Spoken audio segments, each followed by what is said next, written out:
Hello friends, welcome to AG சமையலர். இன்றைக்கி நம்ம வீடியோவில் ஒரு ஈஸியான ரெசிபி தாங்க பார்க்க போகிறோம். அதுக்கு முதல்ல அடுப்பு ஆன் பண்ணி தேவையான அளவு எண்ணெய் ஊற்றி 1/4 டேபிள் ஸ்பூன் கடுகு போட்டு நல்லா பொரிஞ்சதுக்கப்புறம் 5 சின்ன வெங்காயம், 2 கருவேப்பிலை, 2 பூண்டு இதெல்லாம் போட்டு நம்ம நல்லா பொன்னிறமாக வறுத்துக்கலாங்க.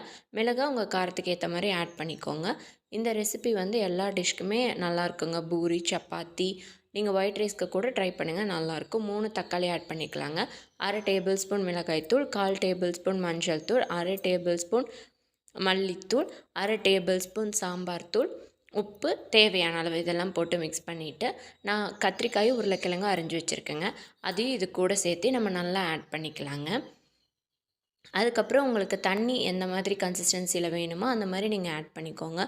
கிரேவி மாதிரி வேணும்னாலும் இல்லை உங்களுக்கு கெட்டியாக வேணும் அப்படின்னாலும் அதுக்கேற்ற மாதிரி நீங்கள் தண்ணி ஊற்றி அதை நல்லா கொதித்து காயெல்லாம் வெந்ததுக்கப்புறம் நீங்கள் எடுத்து நல்லா கடைஞ்சிக்கோங்க. சப்போஸ் உங்களுக்கு டைம் எல்லாம் நீங்கள் ரொம்ப அவசரமாக இந்த இதை ப்ரிப்பேர் பண்ணணும் அப்படின்னா தேவையான அளவு தண்ணி ஊற்றி குக்கரை மூடி 3 விசில் விட்டு அதுக்கப்புறம் அதை எடுத்து கடைஞ்சிங்கன்னா அவ்வளோதாங்க, ரெசிபி ரெடிங்க. கண்டிப்பாக இதை நீங்கள் உங்கள் வீட்டில் ட்ரை பண்ணி பாருங்கள். எப்படி இருந்துச்சு அப்படிங்கிறத வந்து கமெண்ட் ஷேர் பண்ணுங்கள். தேங்க்யூ ஃபார் வாட்சிங்.